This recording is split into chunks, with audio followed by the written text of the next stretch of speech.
Hey guys, I did CRA and virtual manipulatives for my candidate-led discussion. So CRA stands for Concrete Representational Abstract, and it's an intervention for mathematic instructions, and the research suggests that it enhances mathematic performance for students with learning disabilities. Obviously, it can be used for any learning style, but it has been found that students that have learning disabilities perform better in math with this intervention in place. So CRA is a sequence of instruction that provides a graduated and conceptually supported framework. It begins with visual, tactile, and kinesthetic experiences to help students develop understanding and expand their knowledge through pictorial representation. So students are actually online using manipulatives or in the classroom using manipulatives in order to better their understanding within their math classroom. So CRA is a three-part instructional strategy used to promote student learning. So each letter of CRA stands for a different instructional strategy that teachers are using in their classroom. So first we have concrete, where the teacher begins the lesson by modeling the mathematic concepts with concrete material. So this is the actual doing stage of the lesson. Representational, the teacher transforms the concrete model into a representational level, which includes drawing pictures, diagrams, or tactile. So this is the seeing stage of the lesson, where students are actually seeing the lesson with they're actually seeing what's being done. So this is their visual coming into play. And then there's abstract, where the teacher is modeling the mathematics with numbers, notation, and mathematical symbols. So this is the symbolic stage, where students are getting more abstract and performing the materials that way. And then I pose a question here: which of these three strategies listed above do you use the most, or do you use any of these strategies in your classroom when you are teaching math?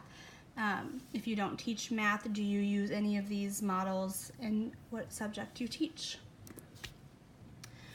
So I went ahead and gave an example of the three different stages in a real life situation. So if you were teaching fractions, and you were trying to teach students what 1/100th looked like, the concrete stage would be the teacher providing the concrete base 10 blocks, which are on the right there, the yellow blocks.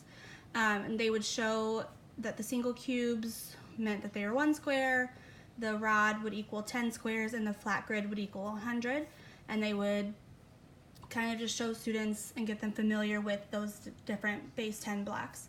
Representation would be the teacher focusing only on the 100th grid, this grid there on the right, and then having students shade in just the fraction that they're looking for, so only one of those squares to represent their fraction of 1/100. And then the abstract would be the teacher directing the students to convert their fraction into a decimal based on the cubes that they shaded in the step above. So they would convert their fraction of 1/100 into a decimal to be 0.01. The research for this strategy shows the effectiveness of adopting an approach to develop the basic mathematics skills of students with learning disabilities. So there were multiple studies done that I found in my research that all supported this strategy and showed students with learning disabilities to perform higher in classrooms where this strategy was implemented. So in multiple studies,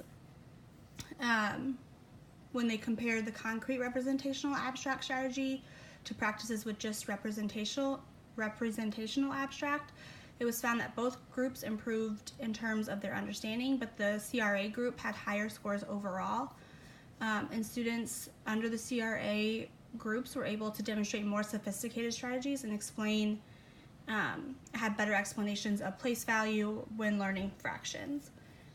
Students using virtual manipulatives achieved greater accuracy and faster independence in solving problems than students that did not use virtual manipulatives, and they showed an increase of motivation and spent more time on task when they were actually using their virtual manipulatives, as opposed to the group that did not use the virtual manipulatives.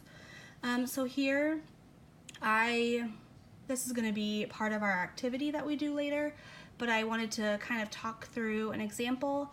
So I found this awesome website, mathplayground.com, and there are so many different things to explore, but I went ahead and did algebraic equations.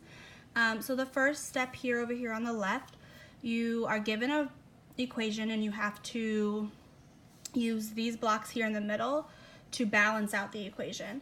So you have 2x plus 3 that's going to go here on the left side, and then you need -7 here on the right side. So if you can see that here, I've done that where you have 2x blocks, you have 3 positive blocks, and then you have 7 negative blocks on the right. Then the next step, you are going to isolate the x square, so you're going to remove the 3 positives you had here over to this side so that you have -10. And then on this last step, you're going to divide and enter the value of x. So you can see this yellow line here.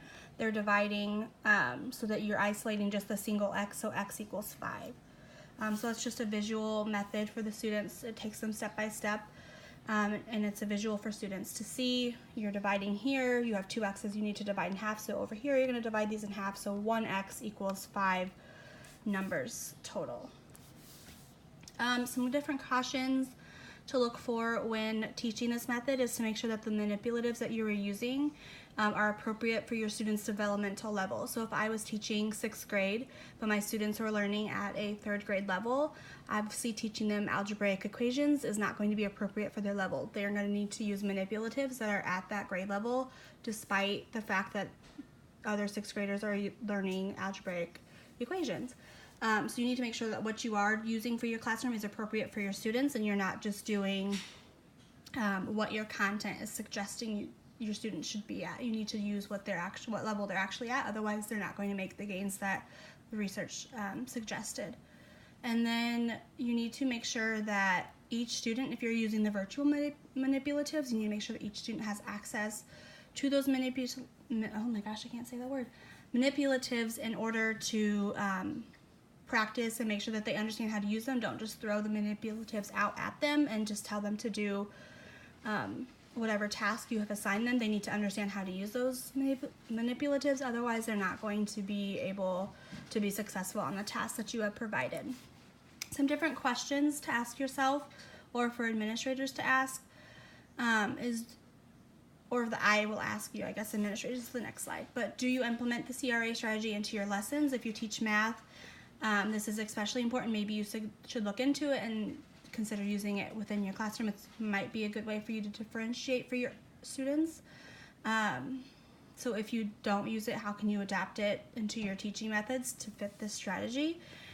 Does your school have one-to-one technology? That goes back to my caution where every student needs to have access to the resources in order to use it effectively. So if you have one-to-one technology, how can you use that to your advantage with the CRA strategy? If not, how could you still implement this into your math lessons? Maybe you could go to a computer lab, or maybe there's something that you can find in order to use this strategy in your classroom if you don't have one-to-one technology.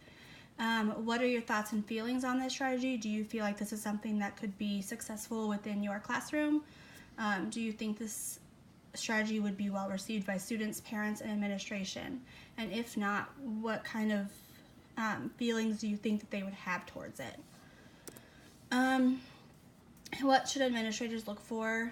I think they should look for the use of manipulatives within your classroom, how you're using those manipulatives, if they're appropriate for the students, and if the students are using them appropriately, students' pre- and post-test scores, and then differentiation. Is the student using this method to meet the needs of all of their students?